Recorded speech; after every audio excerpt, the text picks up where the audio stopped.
Bueno, Andrés, el lunes pasado desde el Ministerio de Educación se llamó a una jornada institucional por fuera del anuario escolar donde se trataría la nueva propuesta de grilla docente. ¿Qué cambios hay respecto del anterior que fue presentada en 2019 y cuál fue, ¿no?, la respuesta de las y de los docentes en esas jornadas? Bueno, sí, es todo un tema, ¿no? Para analizar y sobre todo en relación a lo que, digamos, desde el gobierno y los medios se transmite a la sociedad.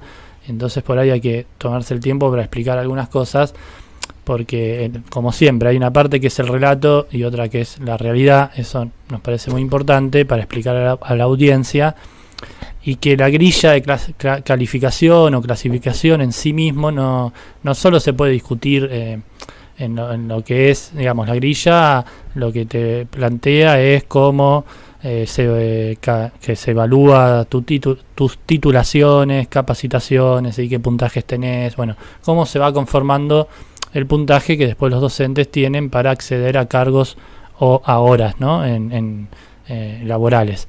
Entonces, acá por un lado decía, hay que ver y analizar primero en qué marco y en qué sistema educativo y qué herencias, ¿no?, tenemos ahora que se está hablando tanto del gobernador Morales, que dice que no hay que hablar de Menem o que no hay que él no es neoliberal y los 90, y criticó a Macri por reivindicar a Menem. Él rechaza el neoliberalismo. Claro, que rechaza el neoliberalismo, etcétera. Bueno, en el ámbito educativo, no para no meternos en otras cuestiones, pero hay que pensar en qué marco se dan estas discusiones de grilla que hacen a la carrera docente, para explicar un poco a la audiencia y insisto, y qué contradicción hay entre el relato gubernamental y la realidad.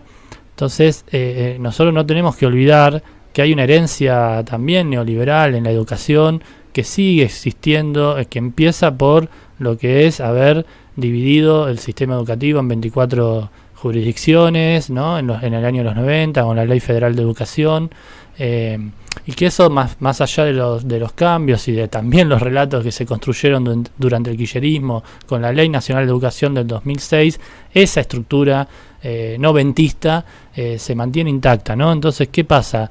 Lo que antes era un sistema nacional único de la educación, financiado por el Estado Nacional, con mayor capacidad de financiación y de recursos, pasó a estar sostenido por las provincias. Se descentralizó, se provincializó, y eso, bueno, venimos viendo una decadencia y un ataque permanente a la educación pública desde los 90 para acá, que no está para nada cuestionada en todos los debates que se dan en torno a la grilla, y sobre todo van avanzando otro tipo de pensamientos sobre la educación o ideologías que también son una herencia de los 90, que es ver la educación como un área más de mercantilización, como un área más de negocios, como un sector más donde puede regir la oferta y la demanda, y todos los criterios que eso van llevando a una visión de pensar todo desde lo individual, ¿no? Desde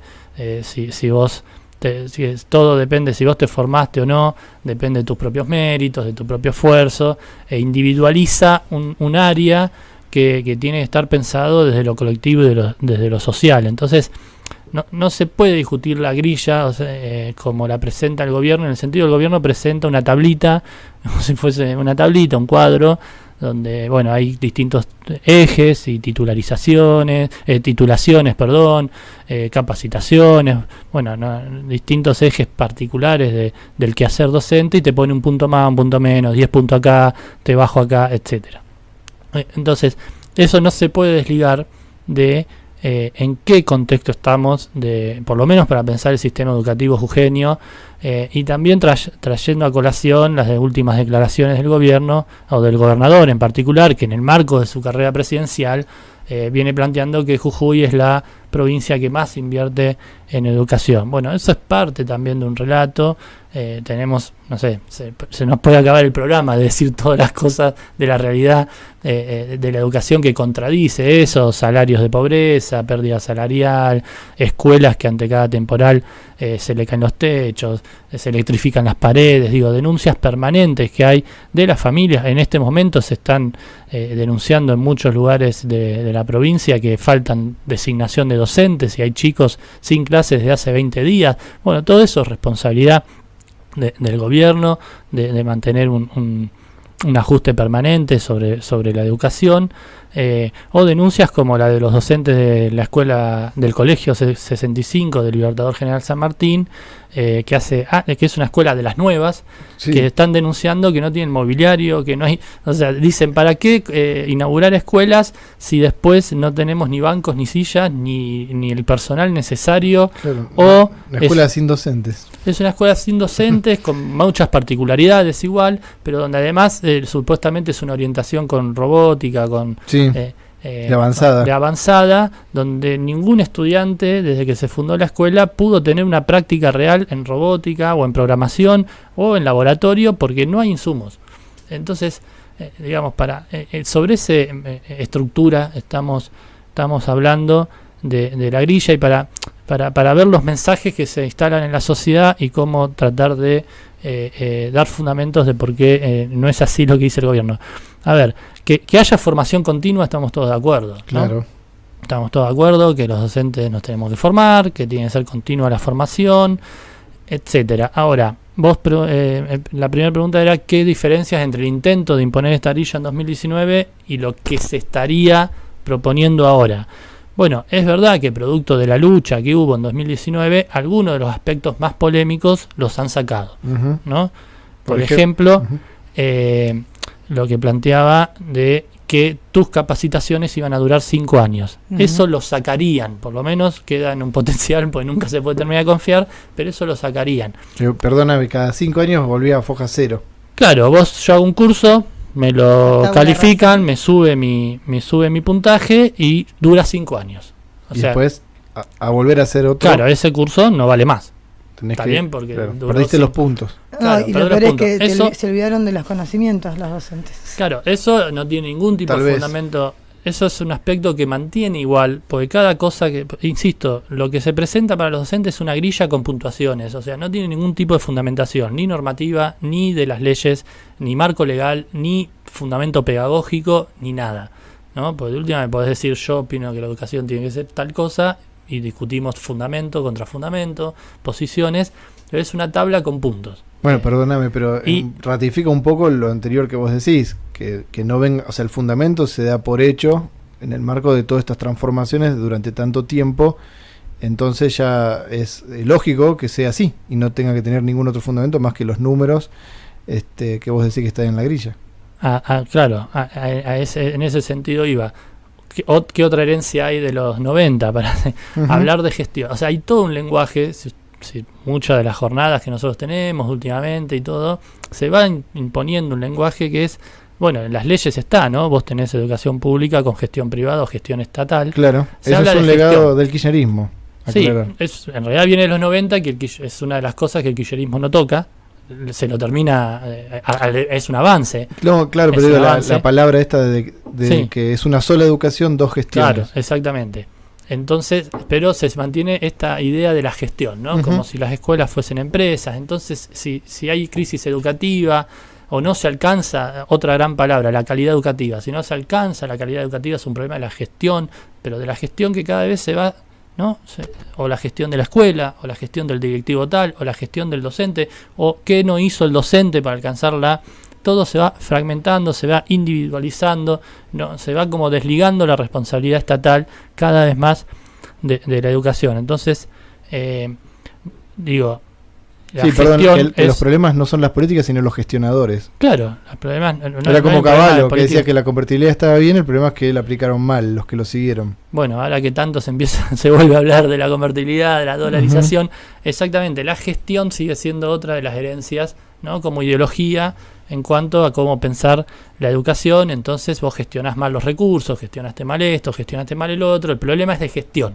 El problema es que tal director no gestionó los recursos tales. La grilla, después por nivel hay diferencias, ¿no? Desde ya que la grilla... Ahí te quería preguntar, Andrés, eso, porque, bueno, vos hace rato decías que la grilla, bueno, es la tabla legal, ¿no? Que fija y que permite la valorización de títulos, de cursos, de antecedentes de formación de todos los docentes del sistema educativo. Ahora, la grilla en el nivel primario, por ejemplo, es una grilla muy antigua. Ahí, o sea, ¿qué opinión merece? Digo, ¿es necesaria su actualización? Y vuelvo a hacer la pregunta para que, algo que estaba diciendo hace rato, pero si la grilla o una grilla mejora la calidad educativa. Bien, son dos cosas. Sí, por eso decía, las grillas por nivel tienen sus particularidades. Claramente en primaria, que es una grilla que viene de 1960, obviamente que aparte por los derechos de la docencia y del conjunto de la comunidad educativa, es necesario discutirla seriamente y con tiempo. Por eso en primaria, bueno, muchos docentes cuestionaban sobre todo no querer discutir algo tan importante en tan poco tiempo y que se brinde realmente las consultas de especialistas necesarios, los fundamentos profundos de qué cambios hacer y sobre todo en qué contexto se da y si la grilla cambia en sí mismo, la calidad educativa no. Claro. Entonces en primaria es una necesidad discutir y transformar la grilla. Ningún docente se opone por oponerse a discutir la grilla, sino que se quiere discutir también, bueno, sobre qué modelo educativo, discutir las puntuaciones y las capacitaciones, la carrera docente, qué equilibrio entre puntuar o darle puntaje a la experiencia docente, a la trayectoria, a la antigüedad, bueno, qué equilibrio con también abrir las oportunidades a los nuevos docentes, ¿no? Entonces, cómo tratar de pensar un criterio y una política que no se pare sobre un sector o el otro de la docencia, que es lo que sabe hacer muy bien también el gobierno para dividir a los propios docentes. Entonces, para que la sociedad entienda, los docentes, ¿queremos discutir formación continua? Sí. ¿Queremos actualizar las grillas? La grilla de educación media es de 2008, es más actual. ¿Queremos poner en discusión eso? ¿Queremos discutirlo? Sí. ¿Queremos calidad educativa? Sí. ¿Es la política del gobierno la que lleva a eso? Consideramos que no. Y que hay sobradas muestras, algunos ejemplos los dábamos hace un ratito, hay sobradas muestras de que se usa mucho la educación y el discurso y el relato de la educación para la campaña electoral, pero se contradice mucho con la realidad que se vive en las escuelas. Entonces, hablábamos de formación continua. Una cosa es hablar de formación continua que esté financiada por el Estado, 100%, para que brinde la oportunidad a todos, no solo al que tiene la capacidad económica de financiarse los cursos y capacitaciones individualmente para tener puntaje. ¿Cómo hace un estudiante? Hablemos de realidades. ¿Cómo hace un estudiante que se egresa de un profesorado y está a veces hasta 10 años para poder ingresar al sistema, sin tener trabajo, para además capacitarse con cursos pagos para poder tener el puntaje en algún momento acceder? En su momento se había propuesto por Morales, cuando cerraron varias carreras de los terciarios, que se iba a crear un IES específico de formación. Bueno, eso, se me hace seguimos acordar. Esperando como el tren a Machu Picchu. Sí, igual también recordemos que en Cava, que hay muchas similitudes entre el sistema educativo de la capital federal y Jujuy. En Cava se quiso poner la Unicava, ¿no? Que era una universidad única, y fue rechazada por los docentes y los estudiantes por el ataque que suponía a la educación superior. Entonces, se hacen muchos eslóganes, ¿no? Calidad educativa, modernización, formación continua y todo, pero que son eslóganes que después esconden prácticas de fomentar la mayor precarización laboral. Pues, por ejemplo, hay algo que es muy propio de los docentes, pero el docente por estatuto tiene derecho a la estabilidad laboral, y últimamente se van creando figuras nuevas, ¿no? De cómo te contratan, para decirlo de alguna manera sencilla. Por un lado tenemos contratos completamente precarizados, como hay en otras áreas del Estado, municipios, etcétera, ¿no? Bien.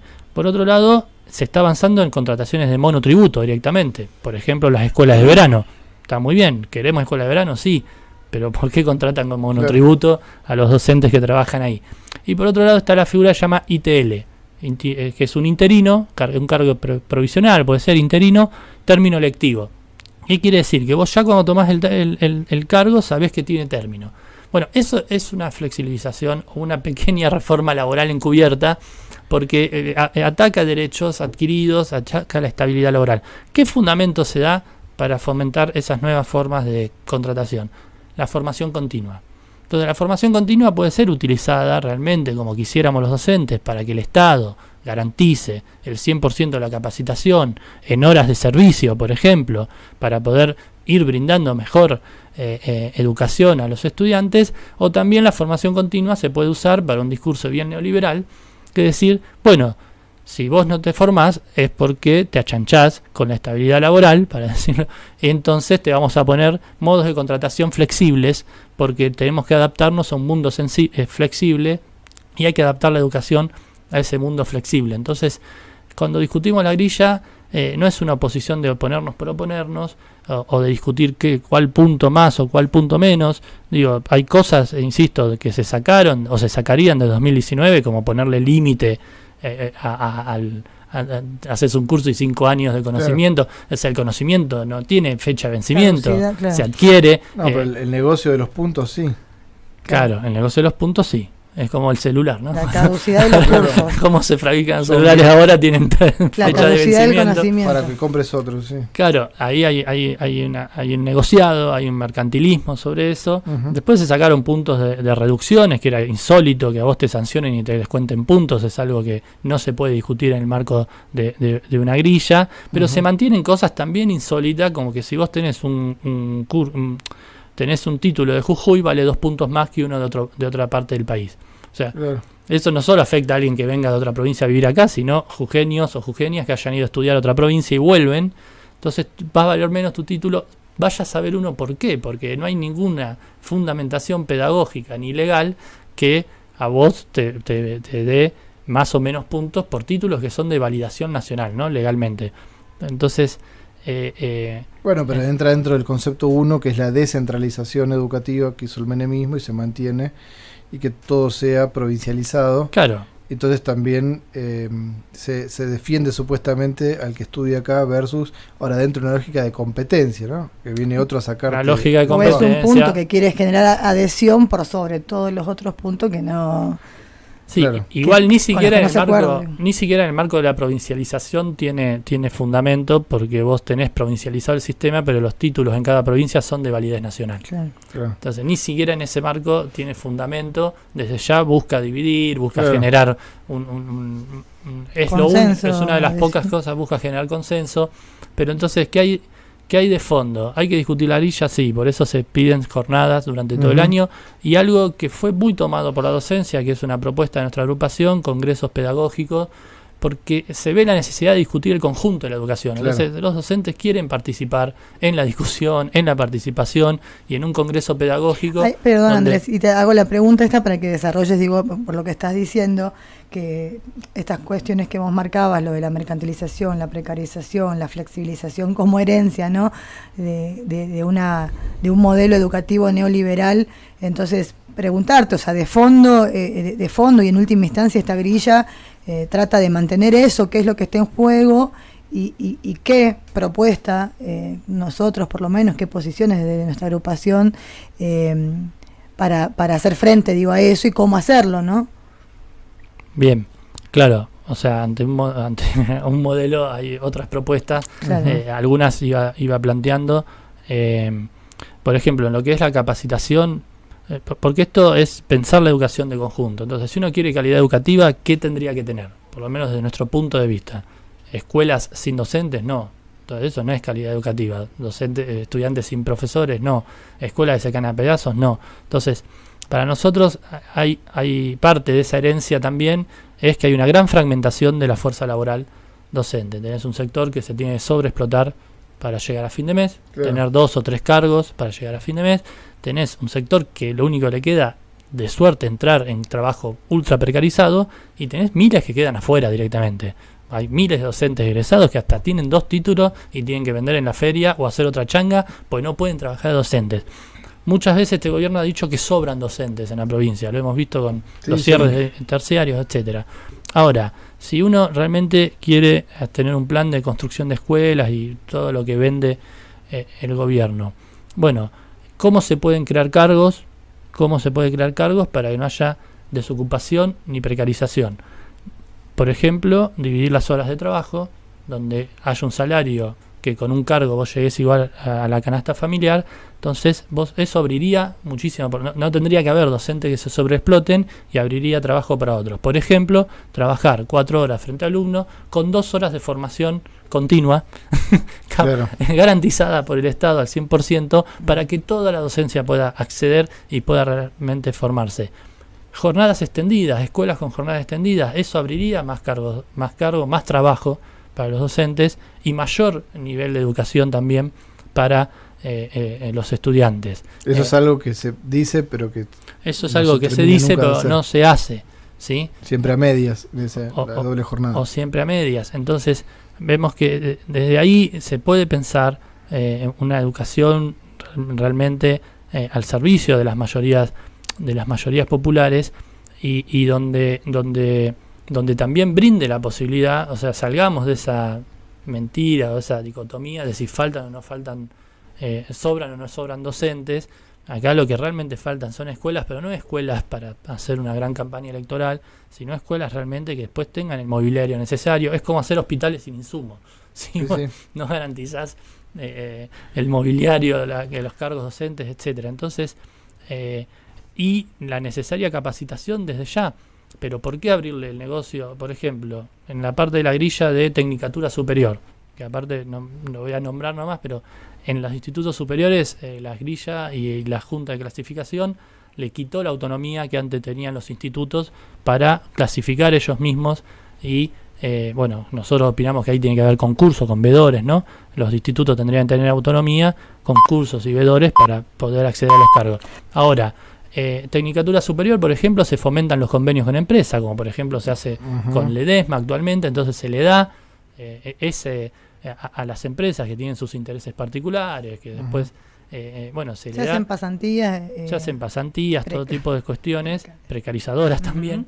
Claro. Se le da la apertura a las empresas que con sus propios intereses particulares intervengan en la conformación de la educación. Entonces imagínense, ¿no? Empresas como Ledesma tienen sus propios intereses, que crean perfiles educativos. Perfiles educativos, atacan los derechos de los trabajadores, con despidos, etcétera. ¿Qué educación fomentaríamos si prima el interés particular de los empresarios? Entonces, tiene que haber otro tipo de una respuesta que hace a pensar estos problemas, ¿no? Cómo se genera realmente trabajo genuino, se termina con la precarización, qué es realmente la calidad educativa y cómo se forma. Y eso tiene que venir desde la unidad del conjunto de la docencia, junto a la comunidad educativa. Por eso, desde nuestra agrupación, en los lugares donde estamos, venimos fomentando las asambleas por escuela, que opinamos que es lo que acabamos de hacer en el IES número 10, por ejemplo, donde ahí, al calor de la discusión de la grilla, se rechazó sobre todo la metodología que quiere plantear el gobierno y se quiere discutir en serio qué implicancias tiene estas grillas y estas políticas educativas. Se planteó conformar una comisión de análisis junto con los delegados y todos los docentes que quieran participar y mantenernos haciendo reuniones de asamblea por escuela para organizarnos. Eso creo que es una parte importante que nosotros desde la agrupación lo venimos planteando y también lo venimos discutiendo y planteándoselo a otras agrupaciones como en la Marina Vilte, que tiene muchos delegados en primaria, en secundaria, que se podría hacer lo mismo. O sea, ¿por qué no hacerlo? ¿Por qué no mostrar esos ejemplos? Porque, como decía particularmente un colega en mi institución, hay que reconstruir algo que fueron atacando, ¿no? Que se fue atacando durante muchos años, que es un movimiento de lucha docente, y qué mejor que reconstruirlo desde las propias escuelas, con organización desde las bases, con asambleas por escuela, pero para discutir todo esto también, ¿no? Por eso creo que lo de Congreso Pedagógico, que haya sido tomado por sectores de la docencia como una necesidad, me parece que habla de que realmente se ve que hay un ataque permanente, un ajuste permanente sobre la educación, con un avance de ideologías que van en contra de lo que dicen las propias leyes, ¿no? Vos lees una ley y te dice fomentar el pensamiento crítico, bla, bla, bla. Pero después tenés que te empiezan a plantear ideologías como la meritocracia, que avala el individualismo, o como ahora lo nuevo que es la ley de educación emocional, que también lo querían discutir en la jornada junto con la grilla, que la ley de educación emocional, ¿por qué es funcional a estos criterios educativos neoliberales? Porque pone el centro en que la clave es la emoción, como si los docentes no contuviéramos emocionalmente ya, sin necesitar una ley, a nuestros estudiantes, Pero ¿qué es lo que invisibilizan este tipo de nuevas ideologías, para llamarlo de una manera? Bueno, todos estos problemas estructurales y de política de Estado que quedan completamente ocultos, y entonces la clave es qué hace uno individualmente para salir de estas crisis. Y que los docentes enseñen a gestionar emociones y las adversidades con las que uno se enfrenta todo el tiempo, como vos decís, ¿no? O sea, económicas, sociales y demás, no sé, ante la deserción y ante un montón de situaciones que se dan en el sistema educativo, pero que se resuelven, ¿no? Con una cuestión de empezar de que el niño, el niña, el adolescente, el joven aprenda a gestionar y enfrentar esas adversidades desde estas corrientes, de esta ideología. Bueno, porque es marco de un modelo educativo, claro, que hasta las emociones se gestionan. Bueno, y más aún si la Argentina marcha a todo este esquema bajo el Fondo Monetario Internacional, donde se van a agravar las condiciones de precarización laboral, el problema inflacionario sobre el acceso a la alimentación.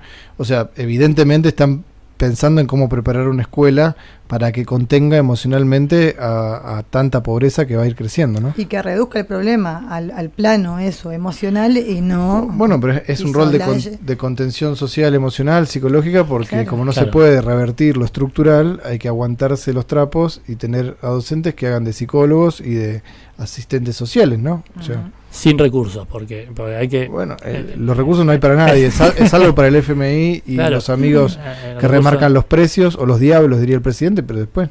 Así es, entonces hay que fomentar este tipo de ideologías que pone claro, la metáfora que, bueno, son ideologías aparte que, imagínense que se presenta la educación emocional como una estrategia y a esa estrategia se le hace ley. Ya desde ahí es raro, ¿no? Que una estrategia educativa, que hay miles, podemos hablar de un montón, se hace ley. Si a cada estrategia tendrías que hacer la ley, bueno, entonces la metáfora que se usa es, imagínense, esto lo pasan en videos, en la jornada, imagínense que somos parte de un avión que se cae, ¿sí? Y se cae, el avión se cae, pero sobrevivimos.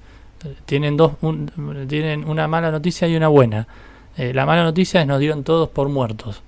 La buena noticia es que depende de nosotros salvarnos. Bueno, así es como se trata de fomentar esa ideología que da por muerta la educación pública, pero va a recaer solo en la espalda del docente o de la familia salvarnos. Bueno, no, nosotros opinamos que no es individual el salvataje, es colectivo. Bien, para cerrar, te recuerdo, estamos conversando con Andrés García, él es docente del IES número 10 y también integrante de la agrupación docente 9 de abril. ¿Algo más, Andrés, para que quieras cerrar? No hablamos, muy brevemente, no hablamos de los sindicatos que dicen. No sé si yo creo que nos quedó eso. Mira, bueno, en el caso de CEDEMS, no recordemos, creo que ya lo he dicho alguna vez también en este programa y otros, nunca hay que olvidar quién puso a Montero donde está, ¿no? Recordemos siempre la lista multicolor, pues es una gran enseñanza, era una unidad de sectores peronistas en el CEDEN que decían que iban a recuperar el CEDEN de la mano de Ajaya, que era un amigo directo de Morales, para hacer un CEDEN opositor. Bueno, terminó siendo el más oficialista de los oficialistas.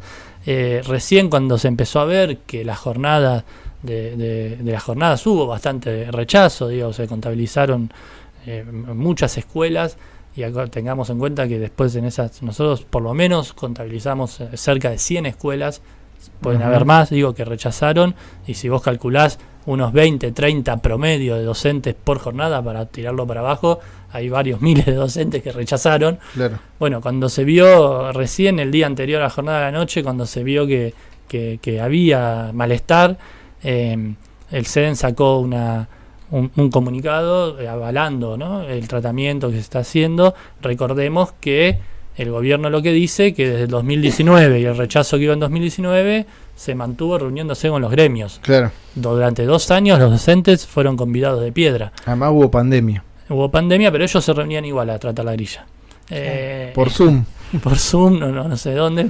No podía haber asambleas por Zoom, pero seguía habiendo reuniones con el gobierno. Bueno, el caso de CEDEN avala abiertamente que es la política oficialista, y en el caso de ADEP, que ha movilizado por la paritaria, etcétera, o a veces muestra más alguna muestra de rechazo, sacó un documento con algunos puntos, llamó más bien a hacer aportes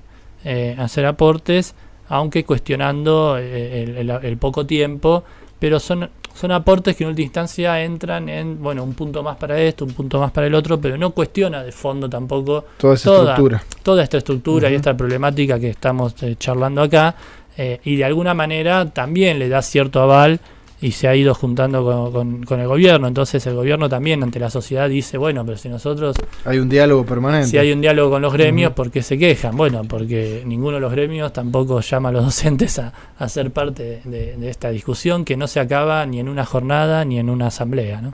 Así es. Bueno, vamos a seguir, ¿no?, con este tema, no solo de la grilla, sino, como siempre, nuestro compromiso con la educación. Gracias, Andrés, por la entrevista. Estuvo aquí Andrés García, integrante de la agrupación docente 9 de abril. No te vayas, hasta las 15 estamos pateando el tablero.